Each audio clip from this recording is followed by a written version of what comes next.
And we live in a culture where people spend their health trying to make money, and then they spend all of their money that they earn trying to buy back their health, and it is not working.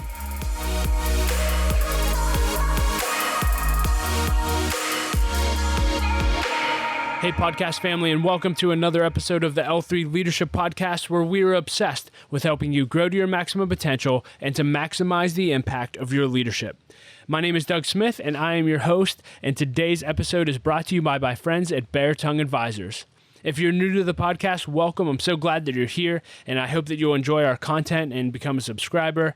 And if you've been listening to us for a while, thank you so much. And it would mean the world to me if you would leave us a rating and review on whatever app you listen to this podcast through. That really does help us to grow our audience and reach more leaders, which is our whole goal here at L3. So thank you in advance for that. And in today's episode, you're going to hear a personal lesson from me on why you need to prioritize your health and fitness in your leadership journey. And I think it's going to add a ton of value to your life. And I've certainly had quite a journey myself to optimizing my health and fitness, and I share that in this lesson. And so if you've ever struggled prioritizing those things, I think this is going to add a lot of value to your life. But before we get into the lesson, just a few announcements. This episode of the L3 Leadership Podcast is brought to you by Bare Tongue Advisors. The financial advisors at Bare Tongue Advisors help educate and empower clients to make informed financial decisions. You can find out how Bare Tongue Advisors can help you develop a customized financial plan for your financial future by visiting their website at baretongueadvisors.com. That's BERATUNG advisors.com. Securities and investment products and services offered through Waddell & Reed, Inc., member FINRA and SIPC. Bare Tongue Advisors, Waddell & Reed, and L3 Leadership are separate entities. I also want to thank our sponsor, Henny Jewelers. They're a jeweler owned by my friend and mentor, John Henny, and my wife, Laura, and I got our engagement and wedding rings through Henny Jewelers. We just had an incredible experience, and not only do they have great jewelry, but they also invest in couples. In fact, for every couple that comes in and gets engaged and gets their engagement ring through the jeweler, they actually give them a book to help prepare for marriage, and we just love that. So if you're in need of a good jeweler, check out hennyjewelers.com. And with all that being said, let's dive right into the lesson. Here's my lesson on why health and fitness need to matter to you in your leadership journey. Enjoy. Hey leader, today I'd like to talk to you on the subject, why health and fitness need to matter to you in your leadership journey. I'll not only be sharing why it's important, I'll also be sharing my personal journey, which has been a long one, as well as some practical things that I've implemented in my life that I think will be extremely helpful to you in prioritizing health and fitness in your journey. But let me just start off this lesson by saying why I think this matters. I believe that a leader's greatest blessing is their health. Because here's what I know. If you're not healthy as a leader, you can't do what you were created to do. You cannot lead, and you will never make it to your finish line. Your health is your greatest blessing. If you have it, it's easy to take for granted, but as soon as you don't have it, you realize how important it was. And we live in a culture where people spend their health trying to make money, and then they spend all of their money that they earn trying to buy back their health, and it is not working. And we need to learn to take care of our health and fitness, which I'll define in a second. I love what Jim Rohn said. He said this. He said, take care of your body. It's the only place you have to live. And if you've been listening to the podcast for a while, you know that last fall and the fall of 2020, I had a very difficult season experiencing anxiety and panic and all kind of things related to that. And part of it was I wasn't taking good care of my body. I was working out, I was exercising, but I wasn't giving my body the proper rest that I needed. And I realized very, very quickly that if I'm not healthy, I actually had to stop producing the podcast for a while, and I wasn't able to do things that I would normally be able to do, all because I neglected my health. And it was the scariest thing I've ever experienced. And so now more than ever, I've realized I have to get this right. And leader, let me just tell you that you do too. Because if we don't get this right, we're going to end up paying a price, and we'll never again do what we're called to do and make it to our finish line. So let's start off the lesson with just defining what I define as health and fitness. And again, I'm not a doctor. This is just my definition. For me, when I think about fitness, fitness is being able to do what you'd like to do when you'd like to do it. Very, very simple. Fitness is simply being able to do what you'd like to do when you'd like to do it. What does that mean? Well, for me, an example is my wife and I and our family, we love national parks, and we love hiking, we love biking, we love running. And so for us, we want to be able to do all those things. If we want to go hike a mountain with our family, we want to be able to do that. If we want to go for a bike ride, we want to be able to do that. That is what fitness means to me. We're able to do what we'd like to do when we'd like to do it. Health, I define health as the ability to feel great every day and to live a long life. Very, very simple. The ability to feel great every day and to live a long life. And let me just say this, that I realize that in life, there's certainly things that affect our health that are out of our control. I totally understand that. But the goal of this lesson isn't to get you to focus on what is out of your control. We can't do that. It's to get you to focus on what is in your control. And hopefully by focusing on what is in your control with your health and fitness, you can help prevent some of the things that could be long-term out of your control. That's the goal of this lesson. So before we get into the practical things that you can do to prioritize your health and fitness, I thought it would be good for me to share my personal journey to health and fitness, just to give you context for the lessons that I learned and I'm about to share with you. See, I grew up the heavy kid in school. At my peak, I weighed 250 pounds. I had broken 100 pounds when I was in kindergarten. I broke 200 pounds when I was in 5th grade. And let me just tell you, as someone who grew up the heavy kid in their grade, it was not fun. I got teased all the time. One of my nicknames growing up was Chunky D. A nickname that I was called forever was Bubba. And again, it was a fun nickname, but it was really born out of me just being heavy. Kids made it up to call me Bubba in 3rd grade because Bubba is Russian for grandma. So kids were basically calling me a fat grandma. And then I remember an experience, I had a crush on a girl in our class, and I went to the pool with a bunch of friends, and it was the first time I ever took off my shirt at the pool, and I remember her looking at me.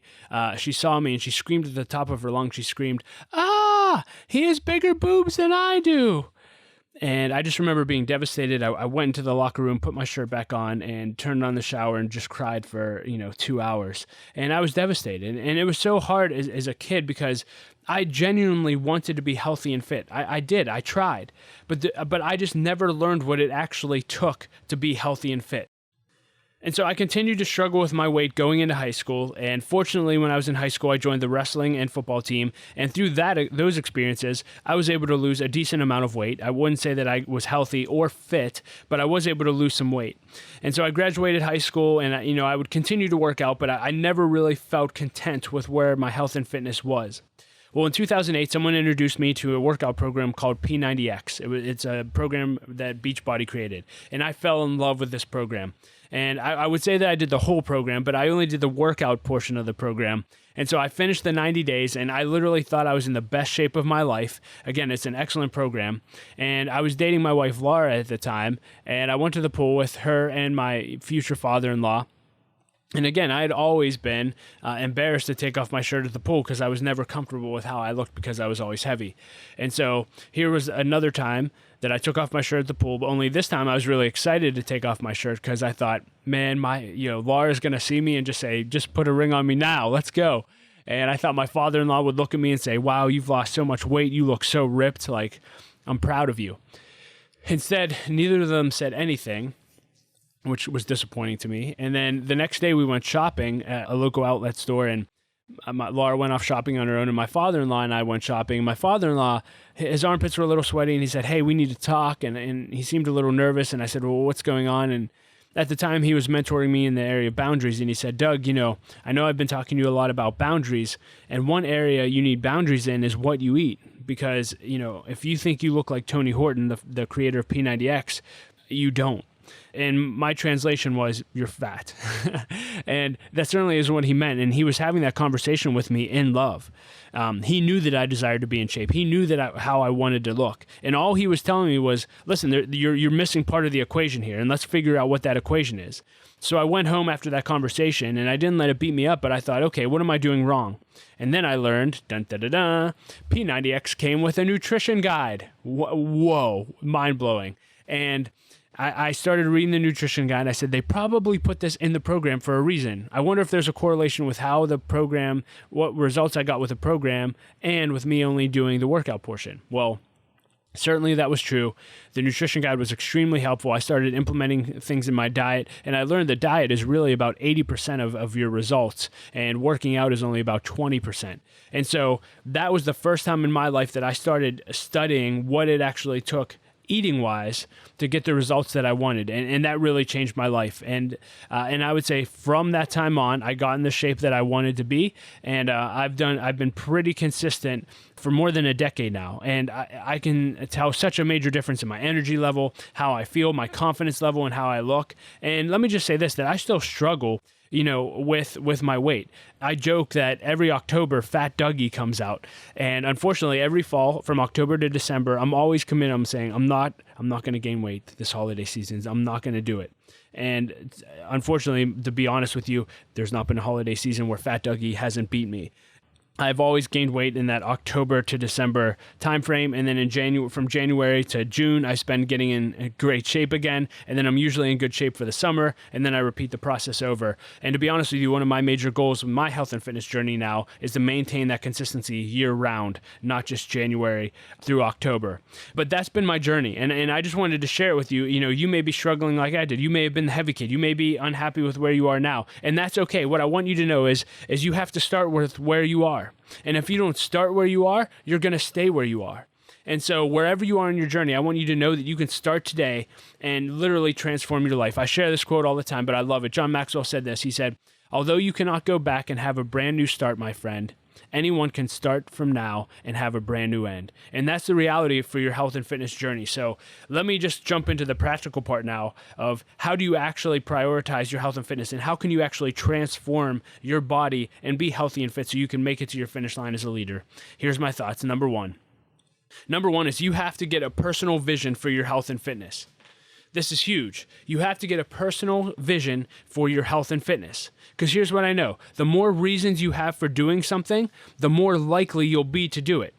And so if you have a health and fitness goal, I want you to make a list of reasons why you want to be healthy and fit.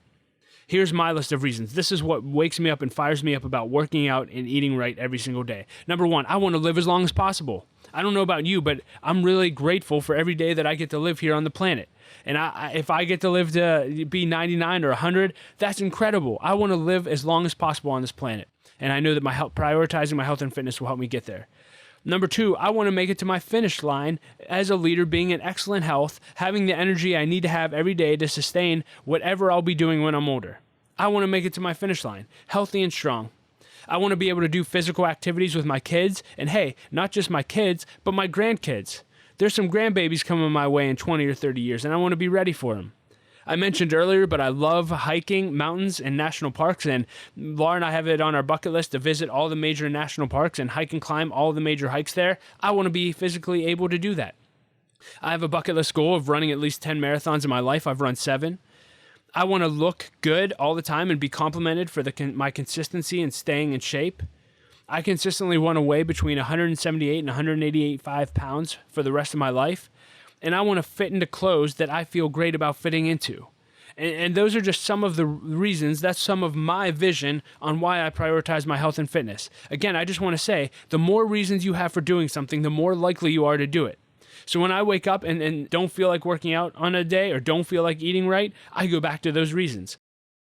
And so keep your whys in front of you, and anything you can find to inspire you, keep in front of you. There's a quote that Tony Robbins shared one time that I loved. He said this, he said, "Nothing tastes as good as fit feels." So good. Nothing tastes as good as fit feels. And can I just tell you how many times I tell myself that, or have told myself that, to stay disciplined when I wanted to veer off of my nutrition plan? Hey, this is not going to taste as good as fit feels. Again, keep the vision before you as much as you can. And so, again, my action step for you is, what is your why? Take a few minutes and write down your why, because if you don't have a strong why and you don't have a big vision on why you want to stay healthy and fit, it's not going to be sustainable. So the first step is you have to get a personal vision for your health and fitness. Number 2, after you have a vision for it, then you have to discover the price you'll need to pay to optimize your health and fitness.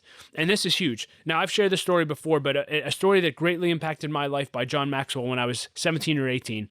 He said that a young man came up to him in the middle of a conference and said, "Can I talk to you for a second?" And John said, "Sure." And he said, "John, I want to do what you do." And he said, "What do you mean that you want to do what I do?" And the young man said, "Well, I want to be a speaker. I want to, people paid X amount of hundreds of dollars to come hear you speak. You get to sit up front and add value to people and laugh with people. And I want to do what you do." And John smiled and he looked at me and said, "Young man, I understand that you want to do what I do very much. I wanted to do what I'm doing when I was younger too, and I'd look up to other leaders." And he said, "But the question isn't, do you want to do what I do? The question is, do you want to do what I did so you can do what I do?" And he said, because whatever dream you have, the bigger the dream, the bigger the price. Small dreams have small prices and big dreams have big prices. And so all you have to do is when you have a dream, is figure out what the price is and then determine whether or not you'll pay the price to go after that dream. And that's exactly what you have to do when it comes to health and fitness. You could want someone else's health and fitness. You can be inspired by it.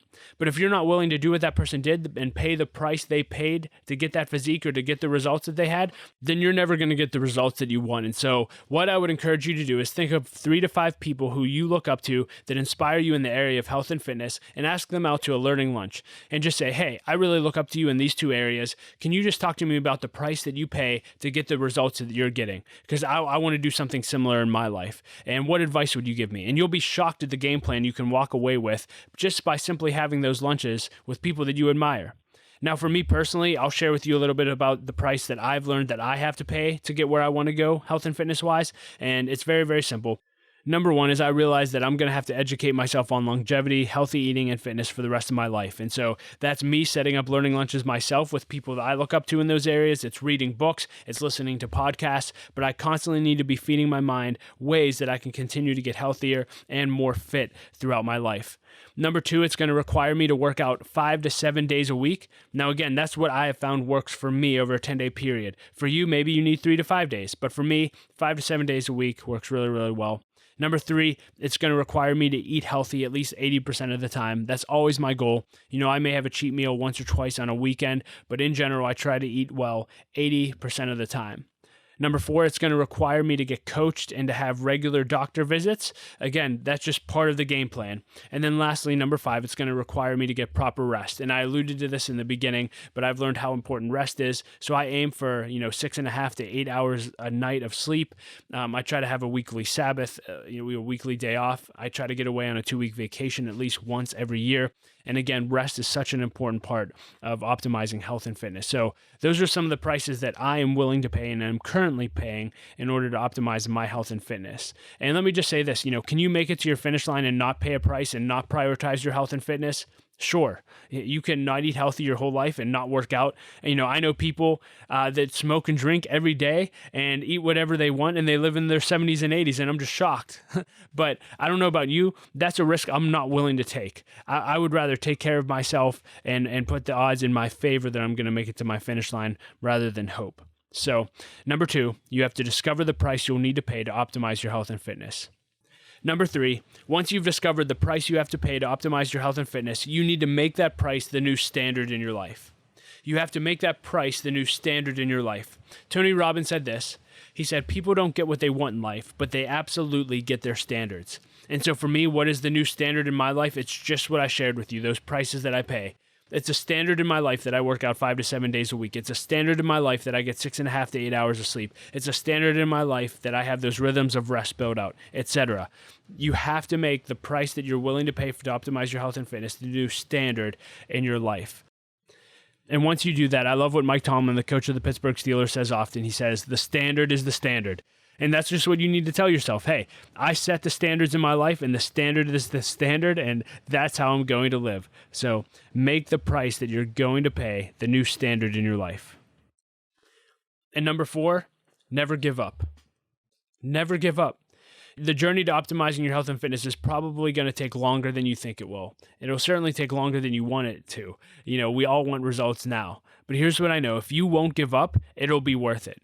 Because here's what I know, and I've learned from personal experience, you can go from being in the least shape of your life to being in the greatest shape of your life if you'd simply like to. You can go from being in the least shape of your life to the greatest shape of your life if you'd like to. If you'd get a vision for that, if you'd keep that vision before you, keep your whys before you, if you would discover the price it is you need to pay, and if you would make that price the new standard in your life, I promise you'll be in the greatest shape of your life in no time. And I wanted to mention this earlier, but I didn't. But let me just tell you this about working out. If you hate working out and dread it, the best workout, I tell people, the best workout is the one that you'll actually do. If you hate running, don't try to be a runner. Maybe you should try lifting or cycling or racquetball or swimming, something else. But try different kind of workouts until you find one you love. Try working out from home. Try working out in a gym. Find something you love and don't stop until you find a workout that you'll love, because the best workout is the one that you'll actually do. And here's what I know. Once you find something you love to do and you start paying the price, you'll get to where you want to be. You'll get the results. And when you do, your health and fitness is something you simply manage on a day-to-day basis. And oftentimes when you're in the management phase, you actually enjoy and love everything that you're doing to manage your health and fitness. It's a beautiful place to be, and you could get there if you just won't give up. And so I hope this lesson encouraged you. I know that this was a challenging area for me in my life for so long, and I'm so grateful for the lessons that I've learned. And I hope that you were encouraged by this. I hope that you were equipped by this, and I would love to hear your health and fitness journey stories. And so, if you start to implement some of these principles and it changes your life, let me know. If there's anything I can personally do to help you, if you would like to talk, feel free to reach out to me. And leader, let me just end by telling you this, that there are people counting on you to prioritize your health and fitness because they need your leadership, not just now, not just a year from now, but 10 years from now, 15 years from now, 20 years from now. And if you don't learn to prioritize your health and fitness, you may not make it there. And there are people that will go without your impact and your leadership on earth because you didn't prioritize your health and fitness. So this matters. I hope that you'll take it seriously. And I pray that you'll make it to your finish line and impact all the people that you were created to impact and do all the things that you were created to do. Well, hey, leader, thank you so much for listening to my lesson on why health and fitness need to matter to you in your leadership journey. I hope it added value to your life, and you can find links to everything that I mentioned in the show notes at l3leadership.org/282. And as always, if this episode helped you, it would mean the world to me if you would share your key takeaways on social media and share this episode with other leaders that you think it could add value to. Again, that helps us to grow our audience and reach more leaders, which is our whole mission here at L3 Leadership. So thank you in advance for that. And leader, I just really want to challenge you like I do in every episode that if you really want to 10x your growth this year, then you need to either launch or join an L3 Leadership Mastermind Group. Mastermind groups have been the greatest source of growth in my life over the last 6 years. If you're unfamiliar with what they are, they're groups of 6 to 12 leaders that meet together for at least 1 year on a consistent basis to help each other grow to their maximum potential, achieve their goals, keep each other accountable, and to do life together. So if you're interested in learning more about launching or joining an L3 Mastermind, go to l3leadership.org/masterminds. And as always, I like to end every episode with a quote, and I'll quote Carey Nieuwhof, who said this. He said, "The idea that God would use you and me is pretty amazing. He had other options. Never take your journey for granted, leader." I hope you enjoyed the episode. Laura and I love you so much. Keep leading, keep making a difference, don't quit, and we'll talk to you next episode.